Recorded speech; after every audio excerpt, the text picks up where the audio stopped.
one. Welcome to the Bridges We Burned. Wait, welcome to what? This is still the intro music. Just wait for the new intro music to come in. We haven't put it in yet. Welcome to the Bridges We Burned podcast.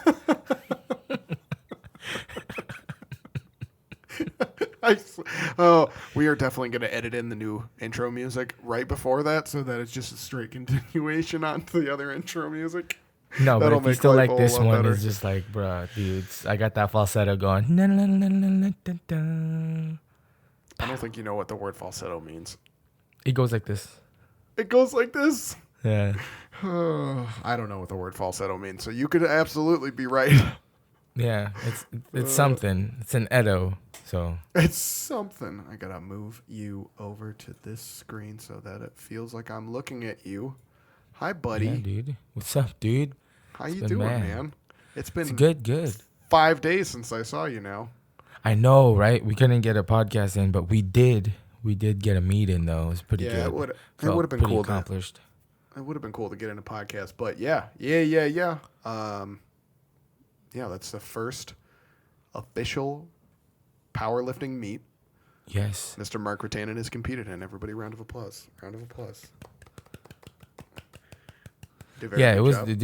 It's pretty wild. Now it's in the books. It's in the books. I've always learned that if you come in second place, you're gonna be first place loser, and I came in fourth. Third place loser.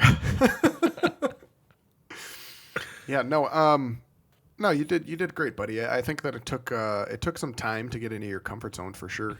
No, yeah. You definitely started, and we were all saying that as we were watching, that you looked like you were just trying to. You were more concerned with passing and hitting your lifts than you were with trying to PR, which I feel like is the whole reason that you're really there, is to kind of push the limit of what it is that you think that you're capable of, because you're at competition. Like, where else are you going to do that? You know what I mean? Like, you can do that's that true, yeah, inside of the gym itself, but that public event that's your sporting event.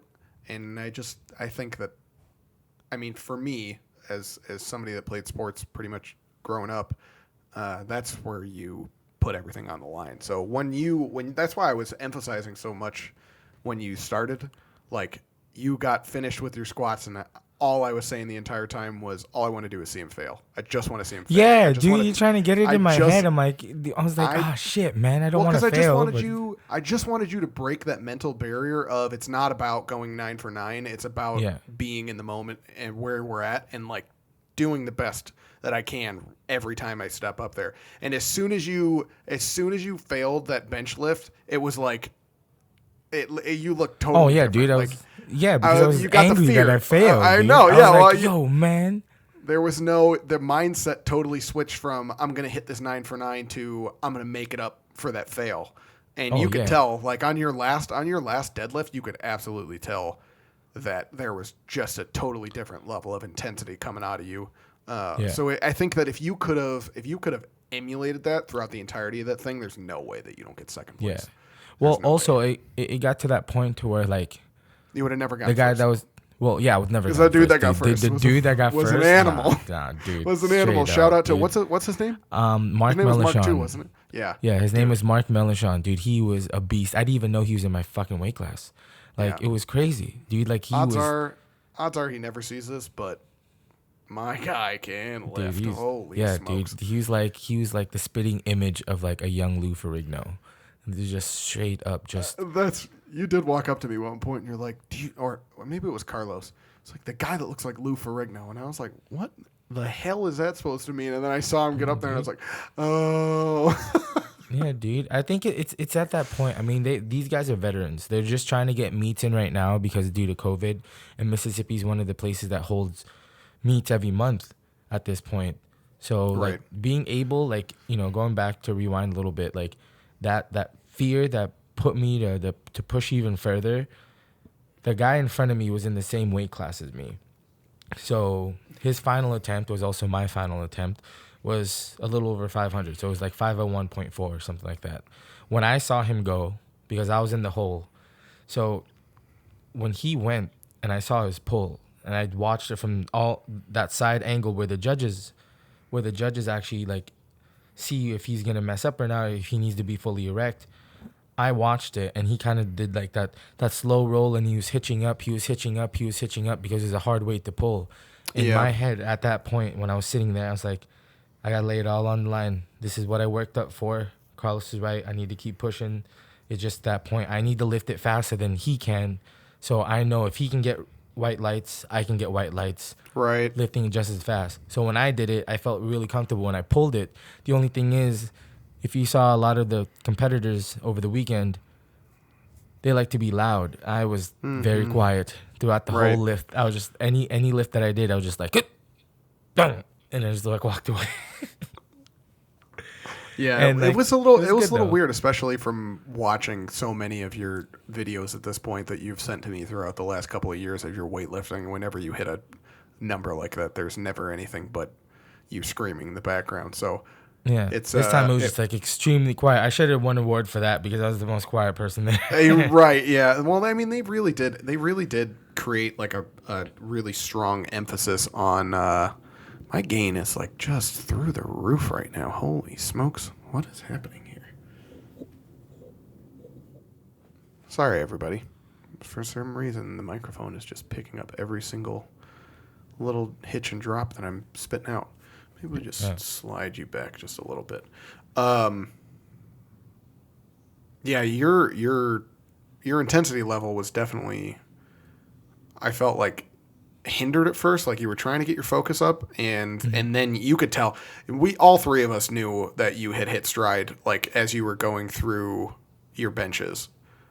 Right after you had gotten out of your benches into your deadlift, it was like your focus, you didn't even come over and talk to us, like your focus just was in a completely different place. So it was just one of those things. It was my I knew my deadlift was my strong suit, but at this point, like I already got done 6 of the lifts, and at this point, I just need to lay it all out. I need to be like, I think I think the nerves got the better of me in the beginning just to get it done, because I knew the most technical like lift was the bench, so that's what had me nervous the most.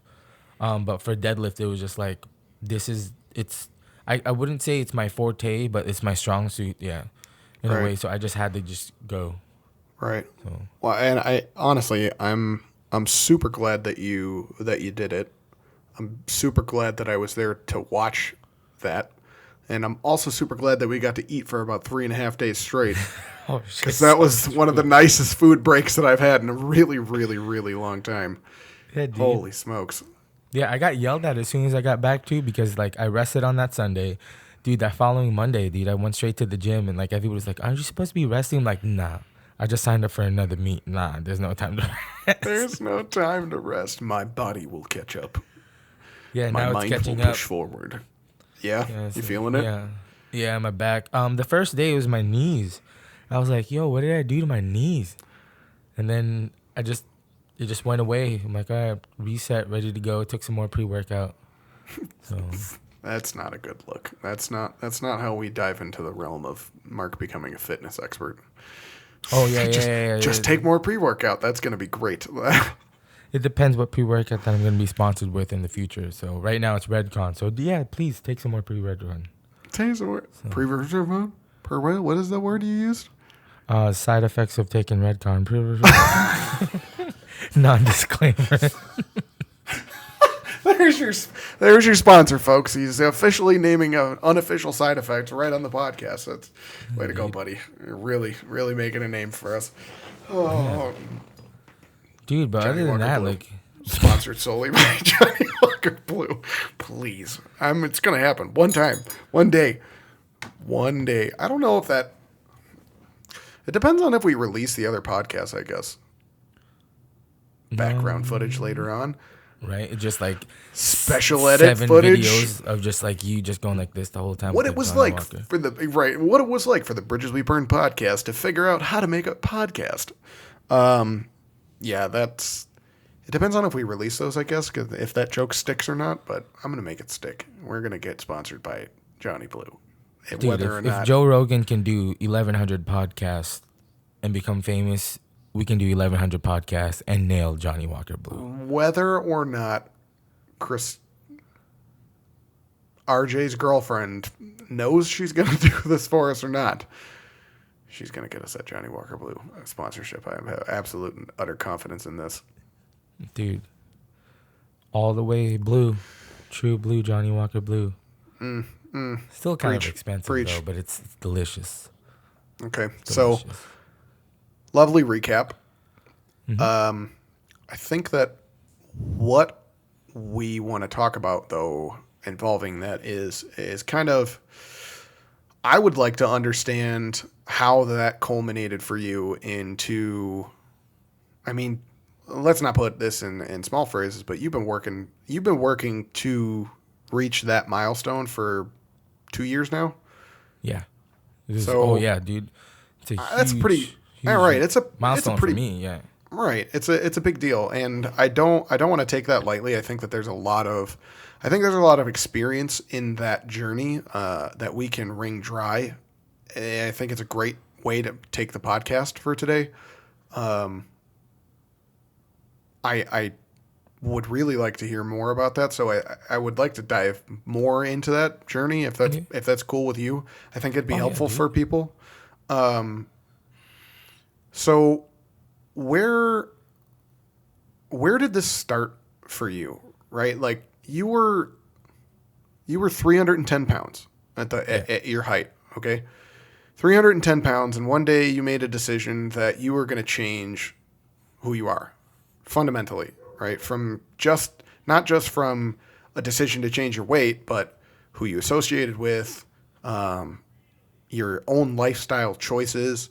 You decided to take up a routine that realistically puts a lot of people back right where they started. Is not, you put in more work, honestly, than probably about 98% of the people that I know. So I think that I would really like to hear, and I'm sure the people that are also catching up and listening would like to hear, what is it that got you started there? Like, what was the transition? If you had to nail something down. I think the transition for me was, as it, sounds pretty like, cliche-ish, but like one day I just woke up and I just got like doing my own thing, just getting ready for work, and I kind of just looked in the mirror. I'm like, I kind of don't like what I'm seeing. Like, was it just one? Was it just one day though? Like, was it one day that you just? That's when it clicked, or like what was the build up to that point that I guess that it clicked? Because that's another thing that I think. Yeah. A lot of the times, and not to derail you, but a lot of the times that I hear people talk about success stories and things like this, they don't talk about the motivating factors that got them to start. And I think that if people understood that there were very similar conversations happening in other people's minds that have done these things, that have lost 100 pounds and that have put themselves into a really incredible position in a short period of time, I think that if they heard the conversations that were happening beforehand that drove them into it, that there would be a whole lot more empathy back and forth, and people would really lock on to, hey, this is something similar to where I'm at. I can empathize with that. Maybe that journey is something that I can take those pieces of advice and move forward. You know what I mean? Yeah. So I guess, okay, so if we had to do it like that, there was that one day, but I think it's just the interest of like, for me, always wanting, like, I always thought like fitness was, it was cool. Just seeing people on Instagram, on social media, doing all these things. It wasn't even per se just powerlifting. Like, I just really like athletic clothing wear. So one of my favorite brands at the time is like Barbell Brigade. Like, I follow them on YouTube, just kind of just like watching their videos. Not per se about working out, but like their clothing brand. And I think it just inspired me just to pick up a few articles of their clothing. And it, the biggest size they had was about like 2X. And I was like, oh, it's perfect. It fit me. Then I started realizing that one day started adding up is like me jumping out of the shower. I'm like, well, that 2X is still, now it's kind of fitting a little tight, right? And it's like one of my favorite shirts. They sold out everywhere and I couldn't get it again. So just like, well, what if I started doing and imitating their movements and their workouts. Maybe I can give it a shot, right? So from that one day it started rolling into like, well, I want this shirt to fit. I want this shirt to fit, but in a way that it makes me feel good because like Right. so Yeah, so you channeled it, just for everybody that's not aware. Mark has always been a very passionate guy about fashion and clothing. Ignoring the shirt that he's wearing right now because that's a tribute to our weekend in Mississippi, where we yeah. tried to buy a bunch of outfits while pretty drunk and hide from our friends. Didn't work. Didn't work. But the shirts were great. We did come away with Yeah. some really awesome shirts. Yeah. But okay, sidebar. Mark has been very passionate about fashion for a long time. He's tried to start up his own clothing company when we were younger, and it's always been something that's driven him. So it's interesting to me. It's really interesting to me that because it's a totally different story for me, that your driver is what actually came out of something that you loved, right? Yeah. Like you were following something that you really enjoyed, and you were limited in that capacity from appreciating it because of your weight and because of your size. So that's a pretty unique take. I don't think I've ever heard anybody have that as the reason. But keep going. I wanted to fill people in on that portion there. Oh, okay. Well, yeah, thank you. But yeah, so it was just one of those things like, so I had that notion in my head of, okay, well, now this shirt's gonna fit me. Once it starts fitting me, let's see, like, from there I got introduced to following a certain routine, right? A certain workout that this particular brand had. It'd be like, hey, give this a shot. If you guys like it, post about it, stuff like that. I just kept for me, and I never really started posting until about like a year out. So with my fitness journey. So it was just one of those like, okay, well, I want to try these workouts to see like, what my body's able to do, right? There's a couple movements that I've learned. The three basic things that I got into before we get into powerlifting is just like, okay, well, I need to make sure I know how to do push-ups, do all this stuff, just to make sure like I'm able to do it at a big Okay, weight like that. I think that this is a really good caveat here. It took you said a year before you felt comfortable enough actually posting about your fitness journey at all, Yeah, right? yeah. It Okay. was just kind of just like it's kind of just like that build up because like I So I wouldn't want want to to reveal to the world that I was able to do these things right, right, until right, I felt right. comfortable. Yeah, I want to focus on that though, because I think that there is a real value here for other people. So in typical pop culture and in regular discussion with people, it's very often, and especially in social media, very often made to seem like the journey that I was watching this guy earlier today that I found that had posted, oh, look at my 6.5 month body transformation. yeah, And I went to his YouTube channel and I was watching some stuff, and he had actually been posting YouTube videos for like 2 years.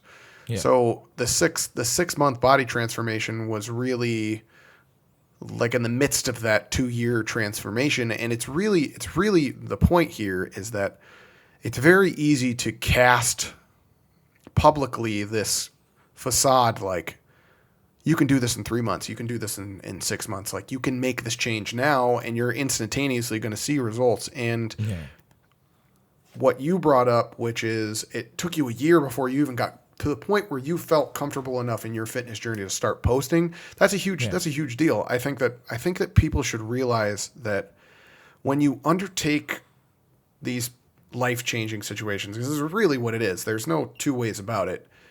The man was over 300 pounds. Marcus 5'8", so it's Oh, that's a jelly buttery, roll. all right, Yeah, that's a butter ball of a boy. And he discovered within himself that there was something that was willing to change, and he rode that out. I've witnessed it firsthand. So what I think is incredibly valuable there is that ability to persevere over the course of that long of a period of time, and just keep your eyes on some sort of a goal, whether it's a small goal or just the overarching theme of that goal. That's huge, because that's what keeps you in the game. Because how many times in that first year did you lapse out? in that first year it was probably, let's say, a good More than a handful of times. At Right. least, let's say I can get that old saying is like to build that habit will be a little bit over 30 days. I would Right. probably get like close to that 30 days and I would leap year it out and like take a month off. Right. Right. And Right. then I'll No, get that's back into good. that notion. Yeah. Right. So That's on and off that's in that good. year. Yeah. The on and off in that year, probably at least 3-4 months. I would be really lackadaisical about like my workouts. I'm like, okay, I can take a break here, take a break there. But then I realized is going through rounding at that first year is the more I pushed through and I set these little tiny goals for myself to hit, it became Yes. more and more abundant for me. And I became more aware that to get to where I am now, if I took the least amount of breaks and just kept pushing and pushing, I'll be able to relax a lot more towards the end, reaching at least that first goal that I wanted to hit. So it's those things that I had to take mind that, okay, well, I can't get mad at myself. I started realizing like, okay, well, I'm frustrated only at myself because I'm taking all these breaks. But the gym waits for no one, right? It's still Right. gonna be there at the end of the day. It's just gonna determine if I'm gonna be there at the end of the day, Right. pushing out. So after that first year, it became I became super apparent that, okay, well, now I'm just gonna keep setting smaller goals to hit, as opposed to like, okay, 6 months from now, this is what I want to do. It's not like that, right? Because depending on what I ate, it was a huge struggle for me for dietary to find the groove of what I needed to eat, Right. Right. intake, Yeah. right? I had to do all these other factors in with work. I had to figure out when I could go, when I couldn't go, when would be the best time to recover, because I also messed around with, okay, well, I want to go 10 days straight without a break. That wasn't good for me. So I had to find those little grooves and No, like to oil up the the cogs. So it that's took me about like that 1 year. After that 1 year, the vision became a little bit more clear of what I wanted to do. And then after that 1 year, I got introduced. Well, I was always fascinated by powerlifting, but that after going into the second year, that's when I really wanted to pursue just straight like, okay, well, I've never been an athlete, so what is it going to take me to consider myself to be an right. athlete at that Right. level? So, So let's talk about the process, because I think that this is something I know for me. When I watch, like, just in my own personal fitness journey, I am always looking for the process, right? I get in and I watch someone and they're jacked, and I see a video of them where they weren't jacked, and I want to yeah. know the process. I want to know dietarily, what did you do? I want to know, when did you eat? Were you fasting? Were you not fasting? Were you on keto? Were you on a high protein diet? Were you anabolic? Were you taking supplements? What were you taking? Like, I want to know all of the details in order to see if I can replicate that stuff, because for me, it's massive to understand the process by which you get to that point, because that's where I want to be. I want a six pack. I want jacked shoulders. I want boulder shoulders. You know what I mean? Yeah, So dude. I want those Bruce Lee freaking wings on the side of my on the side of my body. But it takes an incredible amount of time, and it's not just the time, right? It's super easy to say it takes me a year to do this. Okay, that's not that is not focusing on the mental fortitude and the battles that you have to go through with yourself every single day. Because I'm at that Yep. point right now. I'm at that point every day that I am trying to move myself forward. Is you like today was a great example. The last 2 days have been rough. It's tough for me to reconcile the fact that, like, I feel like I have the ability to create change in the world, and I don't actively seek it out as much as I think that I should be, right? Yeah. And my fitness journey was very similar in the same respect that, and is very similar in the same respect that it's like I don't feel like I could do enough.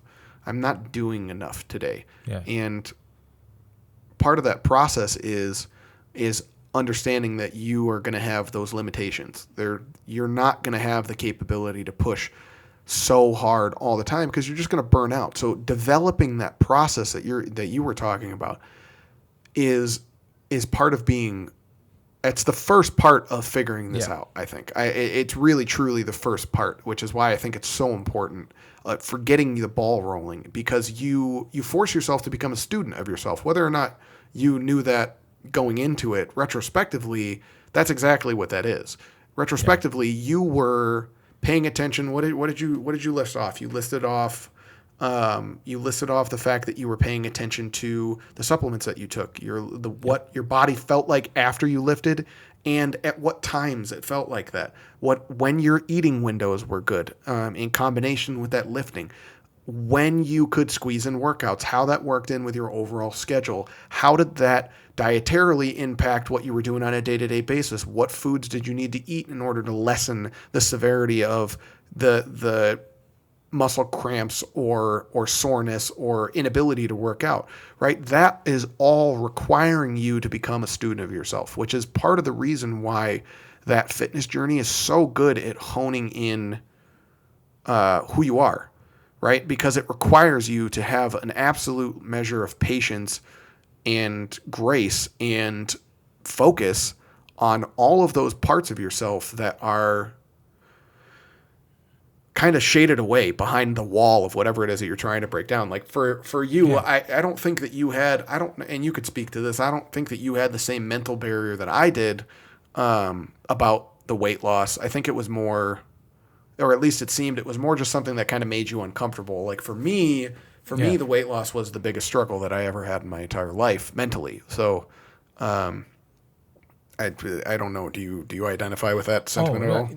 Yeah, no, it did. I think you hit the nail right on the head. For as opposed, like for me, it says it felt uncomfortable.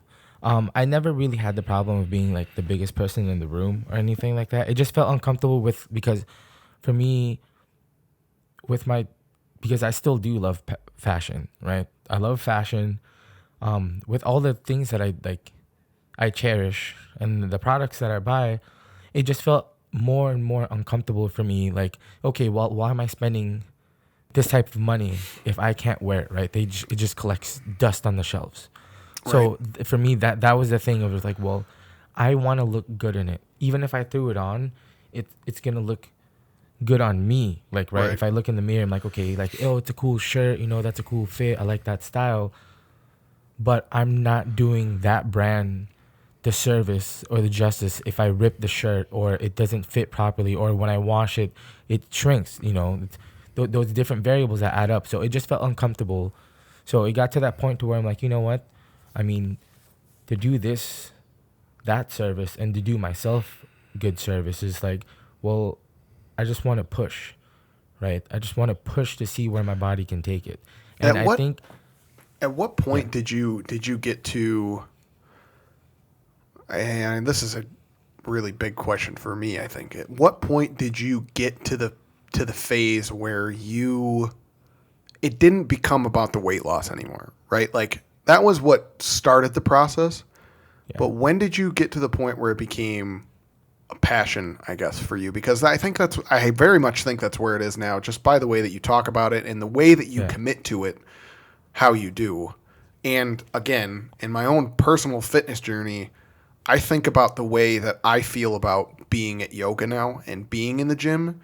And hmm, my entire state of mind has drastically shifted from yeah, I have to do this because I have to get this weight off because I can't be like this anymore. I have to yeah, change to where it is today, which is I'm so grateful to be here. I'm so grateful to be able to get out into the world and to do this.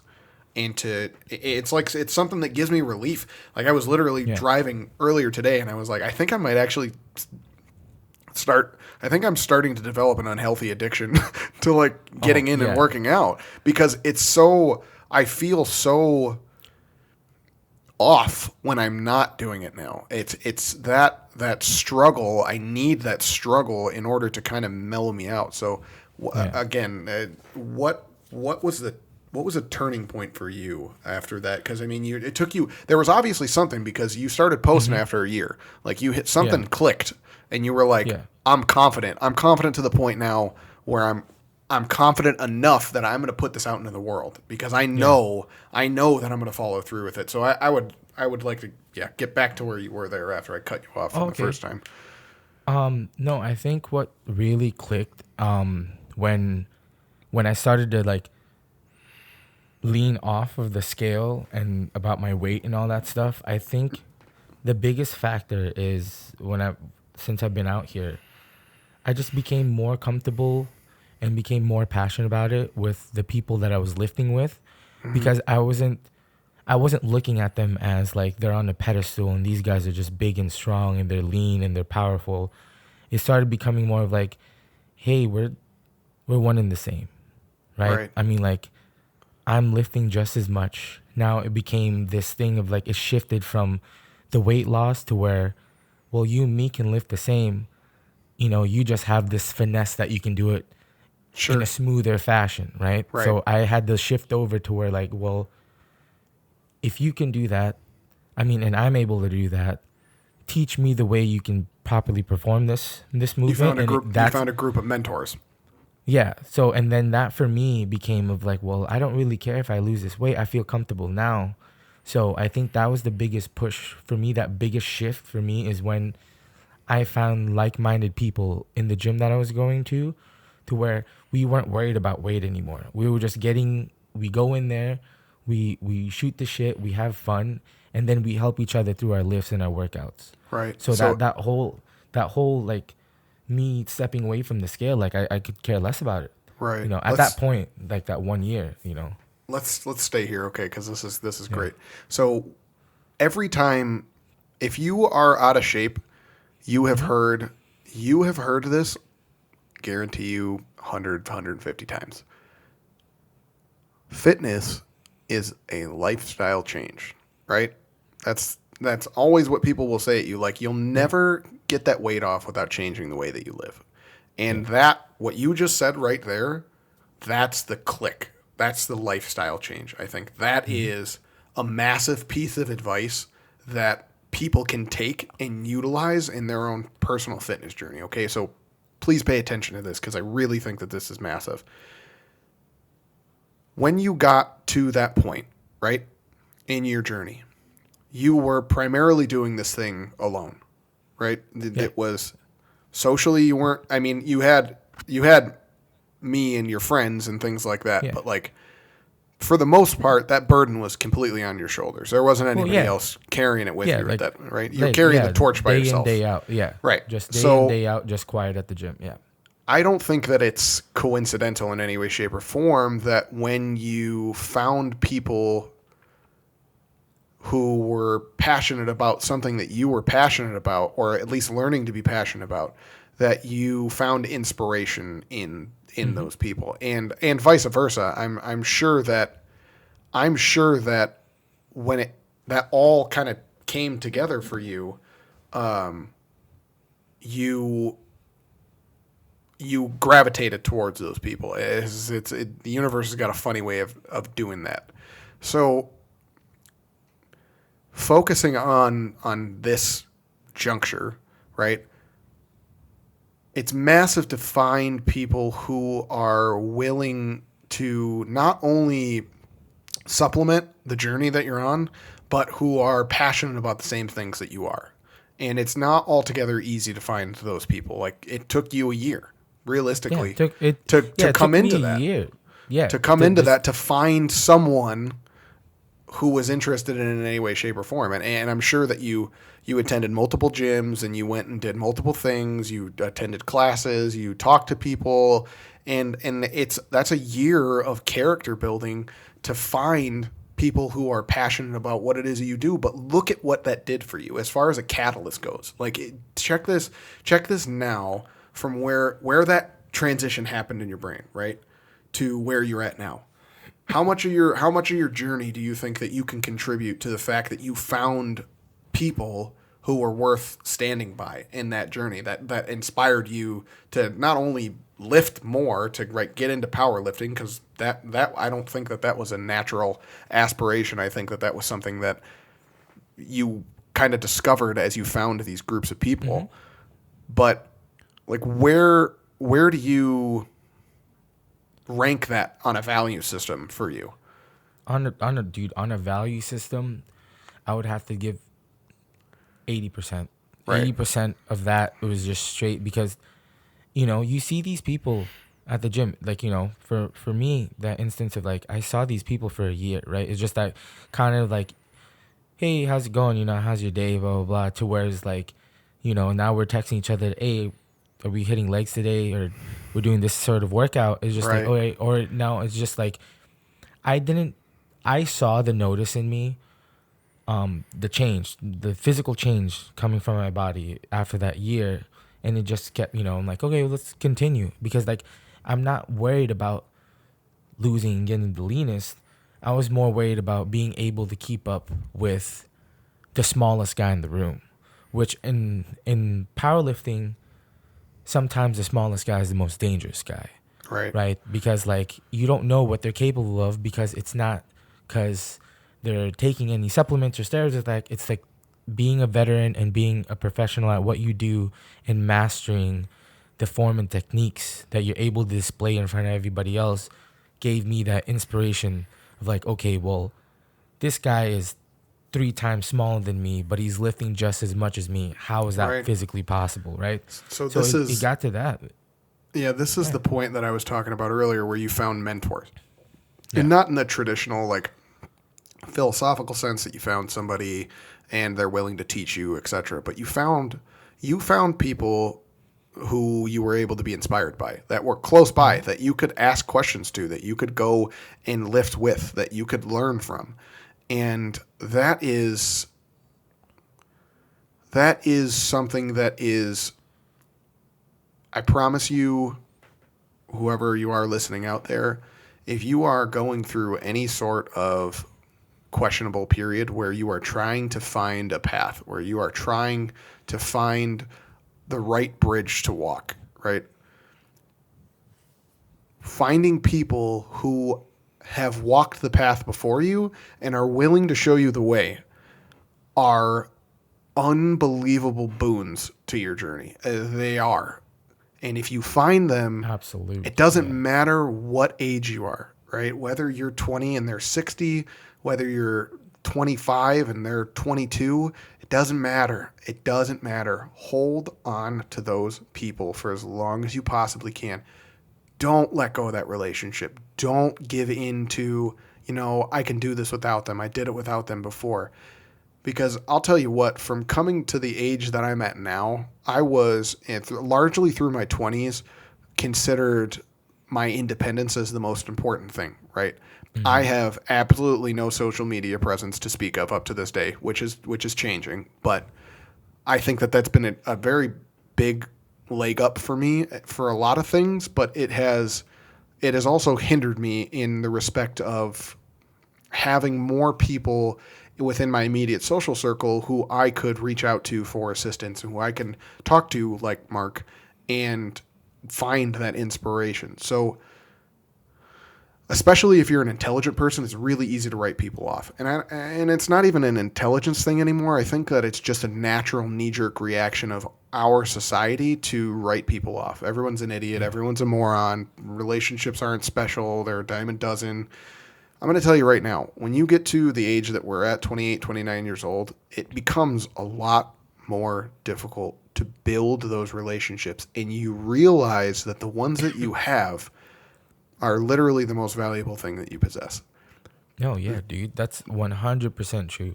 Right. So So especially if you can find people who want to propel you forward.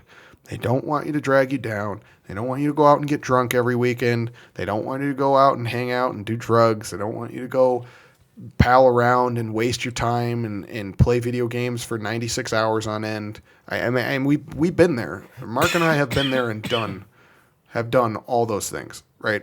We've been through the drug cycles. We've been through the party cycles. We've been through the video game cycles. We've been through the self-deprecation cycles.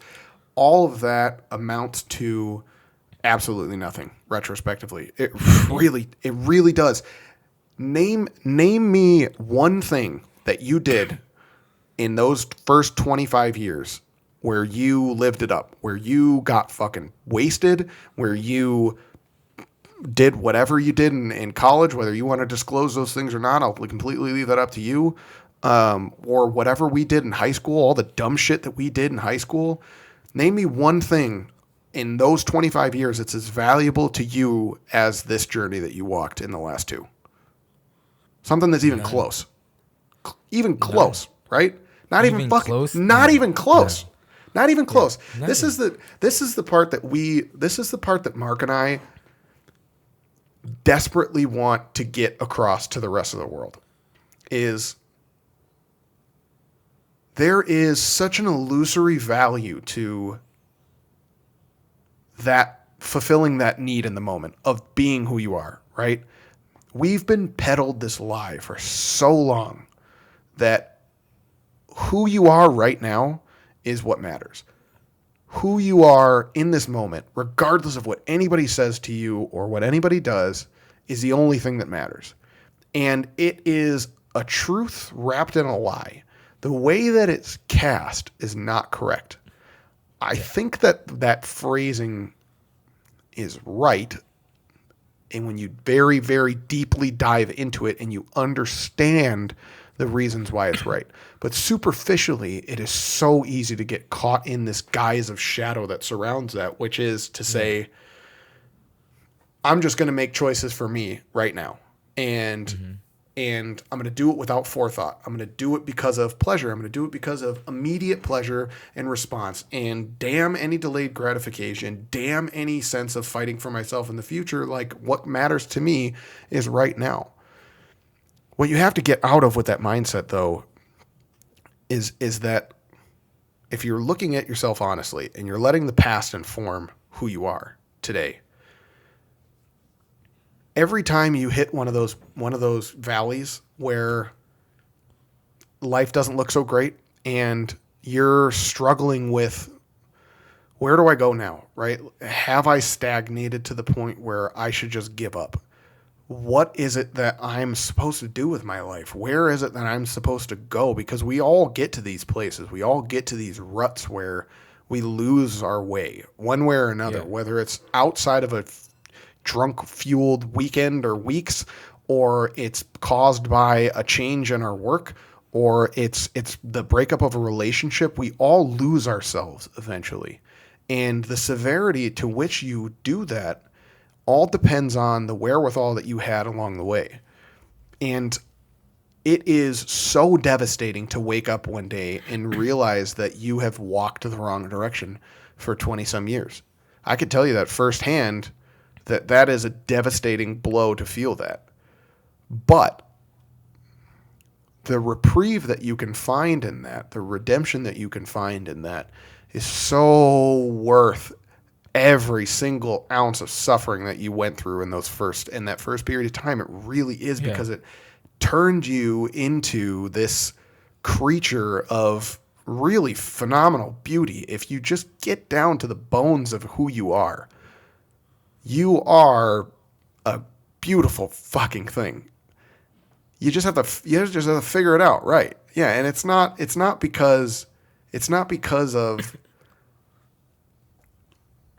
what you could be. It's because of, how to put that into a sentence. It's because of who you allow yourself to be. I think that's the closest way that I can get it to. When you truly tap into who you're meant to be, like this authentic version of yourself, you let all the other shit fall away. All of the aspersions that you cast at yourself, all of the naysaying, all of the just heaviness that you let sit on every part of your life. You give that up for just that moment of lightness and relief. And you can really recognize who you really are. That is the real version of yourself that you should fight for. That is the real version of yourself that is worth your time. But it takes a long time to get to that. And it's not something that you can just you can't pull that truth out of a TV show. You just can't. You have to live that. Yeah. And You that definitely have to live that, dude. I right. mean, I'm still on it right now. No, Like, and I feel yeah, you. right? Trust me, It's I still one of feel those you. things that takes, Like it's going to take some time, This baby. shirt that I'm wearing today. Okay, so this is a funny fucking story. I was in a rush this morning and was getting my clothes together for gym class and grabbed a shirt I thought was another shirt and took this one instead. I was having a really shitty day the whole day today. I was fighting a bunch of demons about being stuck where I was, and I was heading over to my yoga class, and I reached in. I was running late to my yoga class because I had to stay later at work than I wanted to, and I reached into my bag to change while I was driving in the car, and I pulled this shirt out. And my first response was typical. Like, this is just typical topping on the cake of a day. I grabbed a shirt that doesn't fit. Like, I'm not even going to be able to wear it at this workout, and now I'm not going to have a shirt to go work out with, and now I'm not going to work out. And I was like, whatever, I'll just put it on. Fun fact, this shirt is from high school, and it fits. Oh, yeah, daddy. And it fits. Oh, that's nice. So, I was wondering, I was like, I've seen that shirt before. Yeah, this shirt is from high school, and it fits. So it was just something that kind of made me stop and take a breath, because I have a tendency to get super frustrated with my own progress to, like I said before, to where I want to run a mile every second of the day. Like, I just want to be more, whether it is reading more books, whether it is talking to more people, whether it is meditating more often, whether it's in the gym. I am so focused and geared on finding strength and finding comfort in strength that I burn myself out, and I don't allow myself to take time and grace and to just let shit be, right? Yeah. I struggle with that a lot. Yeah, and I feel like that's like people probably about the people that are tuning in to listen to this might have that same feeling too. It's just like, maybe it just takes, that you pulling out a memento like that shirt and like, just to take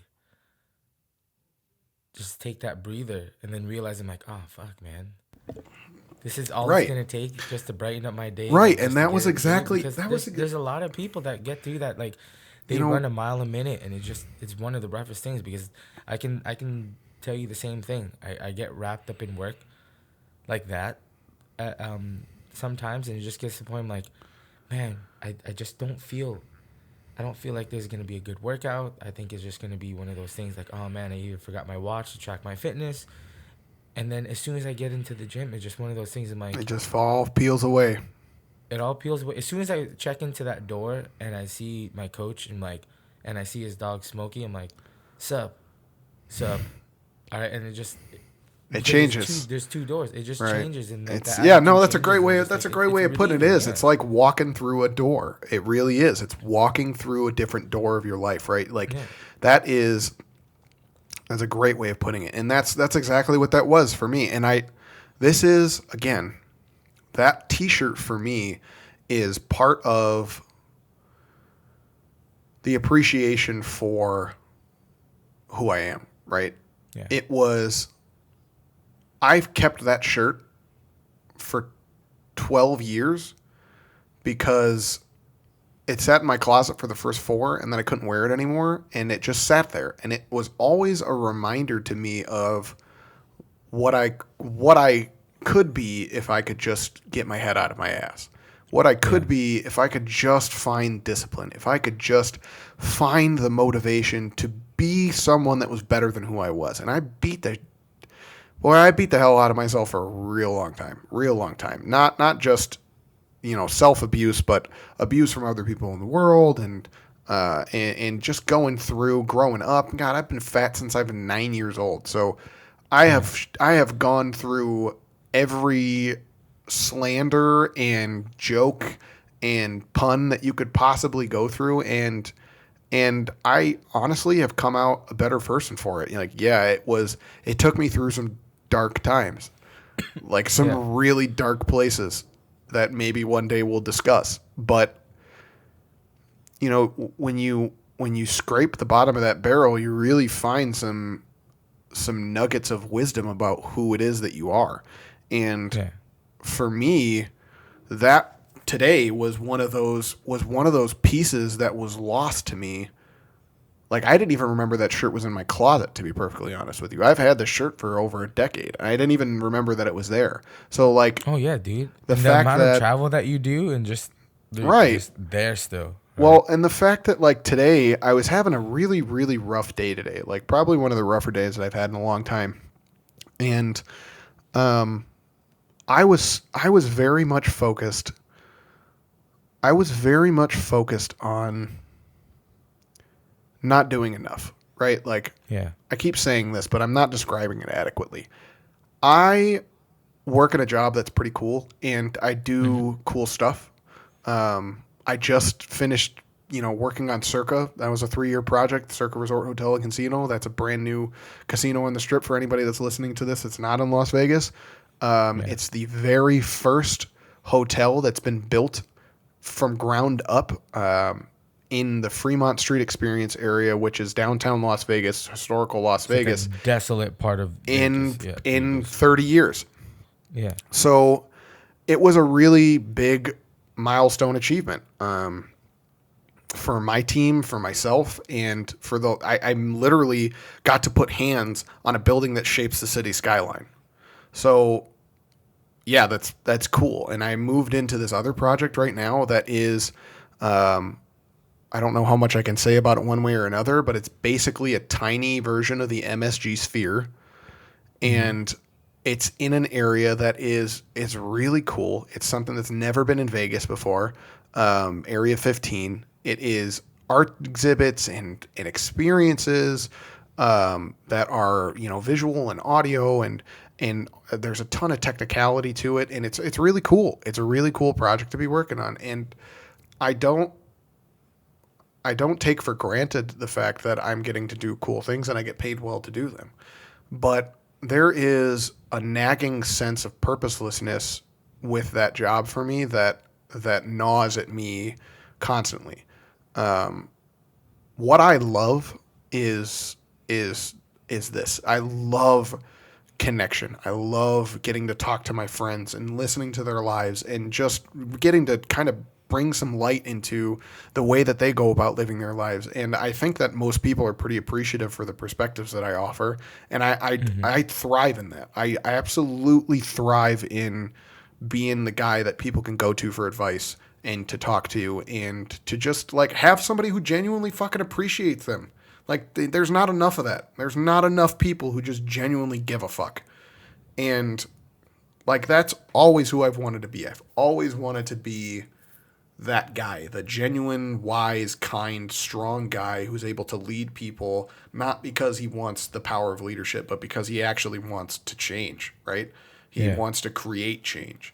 And so that's led to a lot of challenges in my life and a lot of me looking in the mirror and feeling like I'm not good enough. Like there's not enough of me to go around. I don't have a sense of direction. I haven't been able to to aim my trajectory well enough. I'm not doing what it is that I believe that I'm passionate about. And I was going through I've had this discussion now for the last couple of months ever since I wound up moving from Circa over to Area 15 because it's just a very different vibe. And like today, I was just having a real rough go of it. I couldn't get out of my head. I meditated this morning, I worked out this morning, and I couldn't get out of my brain. I couldn't get off of the you're going to be stuck here forever. Like there's not a Yeah. way out. There's this is what you amount to. Like this like that voice, right? And those days are always days of real reflection for me. Um, I I tend to discover pretty deep truths about myself in these days, and today I think that the message, I know that the message today is that I gotta focus more on fighting for myself, right? It's not. Yeah. I get so wrapped up in this idea that I want to change the world, right? I think that this is something that other people can absolutely relate to. If you've ever been asked what it is that you want to do with your life and responded with, I just want to help people, but I have absolutely no idea how to do that. You and I are kindred spirits, okay? I have thought that thought more times than probably any other thought that I've ever thought. I've never known where I would fit. Every time I look into something, I always find that it doesn't make right with the way that I want to approach things in the world Yeah. until I found really in these last 4 weeks, like as we've been talking about doing this podcast and we've been talking about what this could mean for us, right? Like being able to bring our perspectives, the conversations that you and I have, just like the one that we just had, out into the world for people and let them focus on, I don't know, something other than their own freaking twisted bullshit that's going on in their head, to understand that there's people out there Right. who actually give a shit. Like, I don't want to make a buck off of you. I want you to be the best version of yourself. And that's the same thing I want for me, right? I want to fight for myself. Like fight for no one else. And I want that to be a beacon to people. I want that to be a beacon to you. I want it to be a beacon to Theron. I want it to be a beacon to my brother and my family and the people that are around me. I want to be strong enough and fight hard enough to where people around me notice and they ask for help and they're not afraid to. I want to be kind enough to where they're able to walk up and ask me for that help. And I want to be good enough that I'm good enough to give it to them, right? Like those are the things that I want. And that fight is about all of that. It's about every single part of that. And that is what we want to give to you guys and girls, is insight into how to take that fight to yourself, how to take it to those inner demons. Like that's literally like what Mark and I have sought out to do for the last 2 years. I think is probably, if you had to describe the mainstay of our growth, has been that. It's been learning how to fight for who we are. Yeah. And I think it's to fight for who we are is just, like that conversation we had earlier. No matter how you look at it, it was still about a year for me to fight my own demons, to be comfortable, to shine some light onto myself, right? So I think with that being said, I think, for us to be able to still continue this battle with ourselves, right? Like it's like that, you have that feeling, like that everlasting plateauing feeling. Like, well, am I going to be good enough? I'm always going to run on this plateau. Everlasting plateau. God, that is a great way of putting that. Yeah. Yeah. It's either it's going to take that nudge of like, well, if I'm going to think this is the plateau, well, I'm going to make that turn, make that change. I'm going to jump off this plateau. Even if I have to start to a different avenue that's uncharted territories. If I'm able to get out of one rut and walk into another one and get out of that rut, or just keep pushing through until you start shedding your own light onto yourself, then onto like, what other people perceive of you, then I think that's the game changer for people. That's that major turn that people are going to start clicking, like, That's such a great way of putting that, like shining the light onto yourself. I think that's a really profound insight, and I will. There are so many times where you feel like, or at least I feel like, I get to this point where I got nothing left in the tank. Like, this is going to be it. And you get wrapped up in that. So it's so tight. It's blanketing you so tightly that you can't see anything in front of you. And the only thing that I think that has saved me up to this point has been my capability to keep walking, right? Like, when you're blanketed by this fog that allows nothing to penetrate through you except for darkness, right? When all the chips fall away, you have to be able, and this is the fight, when all the chips fall away, you have to be able to still keep walking. You have to be able to find the strength, the inner strength, the resolve right where you are. And you're going to, I guarantee you, it might not be for 20 years. You're going to run into a point where there's going to be no one else left to prop you up. You're going to run into a point in your life where your family's going to fade away and everything's going to turn to dust, right? And it's going to come down to you. And whether or not you're capable of standing up for yourself is going to be entirely dependent on where you are today and how you move forward to then. It just is. And that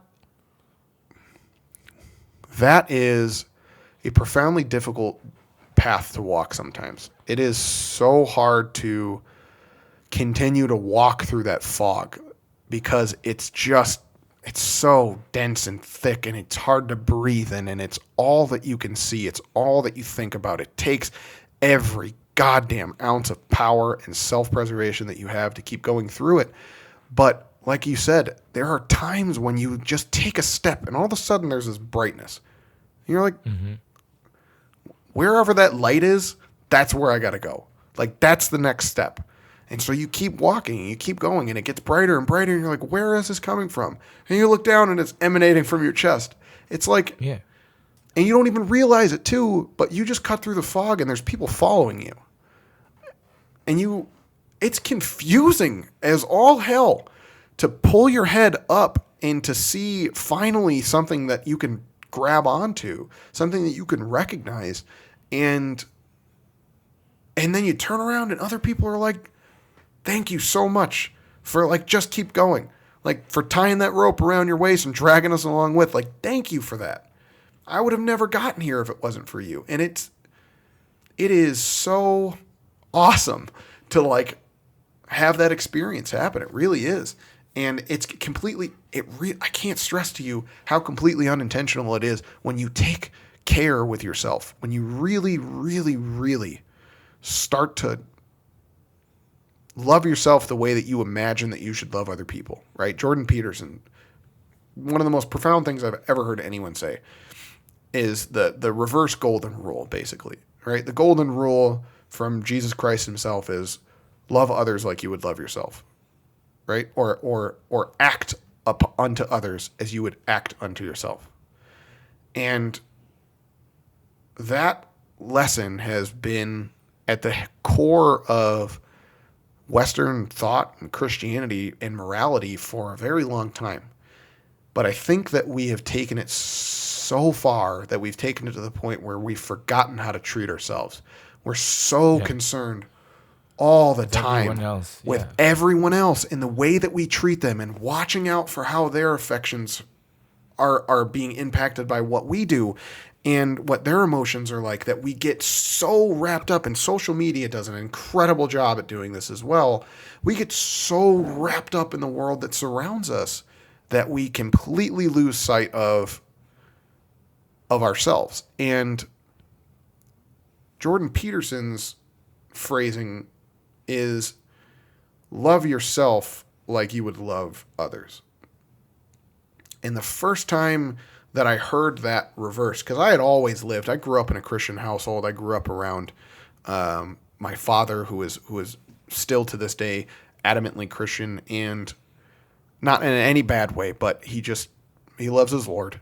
And I always lived by that creed to as close as I could, because I didn't like being anything else other than that person. And the day that I heard Jordan Peterson say that, it was like somebody set me free. It was like, holy crap, why have I never thought about that? Like, why is it that it's so painfully obvious that how true that is? And the extension of that is, how can you ever possibly really, truly act kindly and well and good and just unto other people if you don't understand what that means to do it to yourself? How do you do that? You don't. It's a lie. And it's not a bad lie. It's not like, hey, I murdered somebody and I hid the body in that well over there. Just kidding. Like, it's a lie that'll ruin you slowly. And when you find the ability to dig deep and really, really, really, God, just take stock of how you should treat yourself, what you've been giving up because of what you've been projecting out into the world. When you find that, it'll change everything. It really will. And it'll give you purpose. It gave me purpose to figure out how I need to treat myself. And it clarified for me what it is that I wanted to do moving forward. And I think that in large part, it clarified for you what you wanted to do moving forward. As far as your fitness journey goes, I mean, you're not going to get that whole life lesson at one time. Like, I don't Oh expect, no, dude, it's gonna take time. right. Like I not don't even just expect, time. It's gonna take me to other avenues and ventures right, of like in fitness, right. right? This is for me is just like a lot of people are like, oh, this is just the first step. I take that to heart, saying like, no, fool, this is really just the first step. Like, it's one of those things. Like, for me, for all the mentors that I currently have, and for all the people that that inspire to be, is like it's gonna be like to look up to one of the greats, their journeys where with how technology is now. Yeah, it might be like I can fast pass it, but it's just one of those things. It's like that lifelong lesson of like, well, for me to even think about being as great as them, like I already have to know the time and the effort. Right. It's not just doubling it or quadrupling or putting in more time and effort. Is me being able to learn and understand the time and effort they put in, so Right. I can try to imitate that. It's Right. so true. So It's so true. Yeah. It's in order to grasp the wisdom of what someone says, you have to live the experience that's relevant to it, right? Having the words without having the experience they just become ash in your mouth. They're pointless. I yeah, mean, they're not pointless. There is a truth that rings out to them, but that truth is underdeveloped, and it does not fully come into light until you are able to live that experience. So, and the same can go vice versa, right? You can bang your head against a wall trying to figure out how to do something for a long time, and you can absolutely gain wisdom through doing that. If you are studious in the way that you go about banging your head against that wall, you can figure out how to avoid the pain of it, and that grants you wisdom. But when you access the words or mentors or people who have walked the path before you, when you are able to access those people, you find wisdom without having to bang your head on the wall, right? Again, that is exactly what Mark and I would like to very much do for the rest of the world, right? We banged our head against a lot of walls growing up, right? And we've come yeah, out, I think, pretty good for wear. And Mark and I care, really. I can't tell you, man.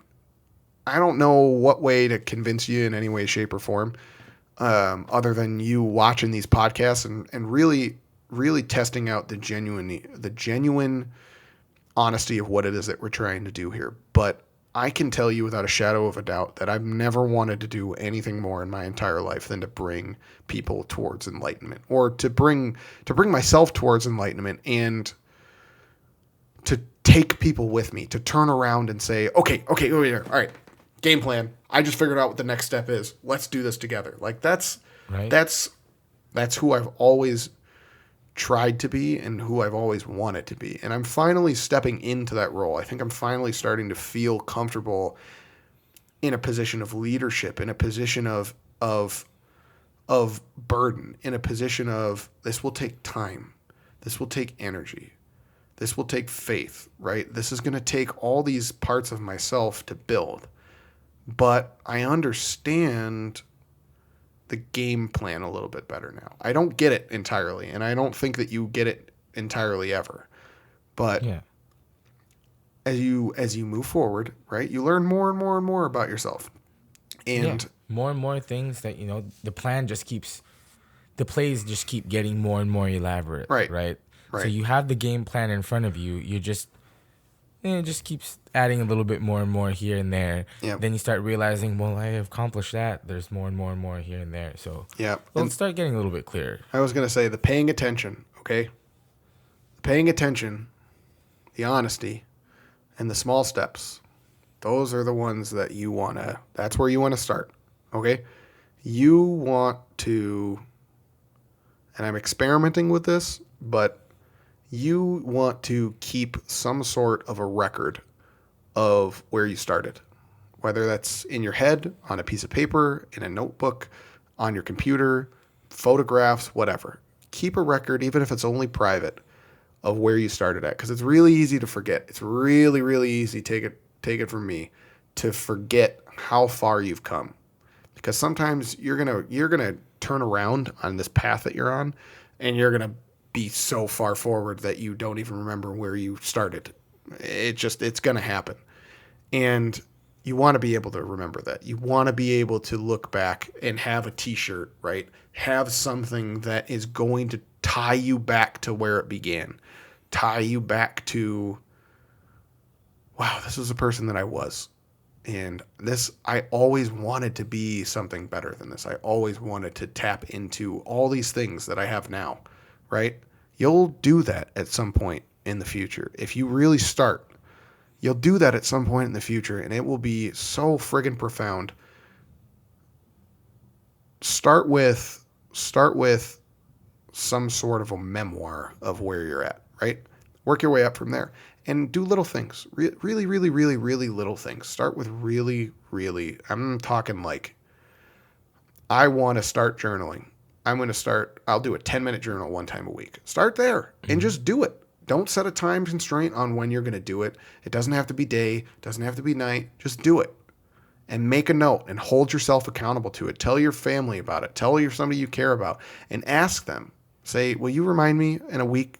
Like, if I haven't done this, will you please have a conversation with me about it? Start there. It's really simple. And build. Take that to 2 journalings a week, and maybe add in, I'm going to eat healthy for a day, or add in, I'm going to walk for 10 minutes today. Or read. Right. Or read. Reading is great too. I absolutely fucking recommend reading anything that you can get your hands on. But pick something that matters to you. That might be the second step. I think maybe the first step would be, or that could be the first and the second step, is maybe you make the commitment to figure out what it is that you want to change. And that's the way that you start, right? I'm going to take 10 minutes 2 days a week to really get my head on straight and figure out what I want. I'm going to sit down, and maybe I sit down at a computer, maybe I do some research, maybe I do some reading, maybe I do whatever, and I just want to figure out a general direction to go. I'm looking to identify a star in the sky, a North Star for me, that I can look to every once in a while and feel like I have a guiding light, and feel like I know that it's there. It might not be achievable in the sense that like I'll actually get to it, but it's real enough to where it's not a dream, but it's just very, very distant, right? Whatever it is that it is for you, maybe it's not as far away as a northern star. Maybe it's a lot closer. Maybe it's a beacon, a watchtower in the night. Maybe you're Batman. Maybe you're a fucking dirty pirate and you need a lighthouse. Like, maybe it's that close for you. Maybe it's not. For me, I like to think of it as a North Star. And no matter how dark it gets, I can look up and say, that's where I want to be. Like, that's what I'm aiming at. That's the place where I think that I'll find everything that I've ever wanted. And right, like, and that's you hold on to that and you let it drive you forward and you aim at that. As, again, Jordan Peterson, you aim at it single-mindedly and you find peace there. You really do. But you got to, again, honesty. You got to take the time with it, and you got to make small steps. You're not going to build a rocket ship in a day. You're not going to fly to Alpha Centauri in a year. Like, it's going to take you a long time to get to that star. So buckle up. Oh, dude, so long. Enjoy the ride. Start grabbing your mallets and your hammers and building your bridges, and we'll be here. We're going to be here every week. We're gonna help. Talking we're gonna to help you. Burn them too. So. Yeah, well, no, that's not what we do. Would you stop pitching that? We are not arsonists, God damn it. Every time. He just does it to get a rise out of me. The bridges we burned is a discussion about the things that we've done to get to the lessons that we have today. We want to help you build your bridges and learn from the ones that you've burned, not light things on fire, Mark Arsonist. We won't. Anymore. I mean, in other countries, we And- won't. We won't.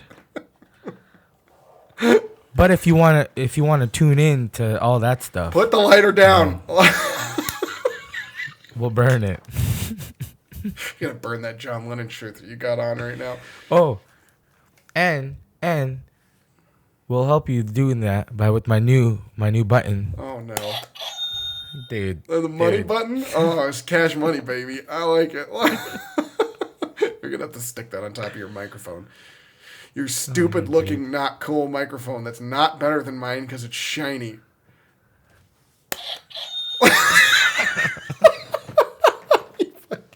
Head ass. Head ass, boy. Yeah, dude. I think that's probably a good place to wrap it.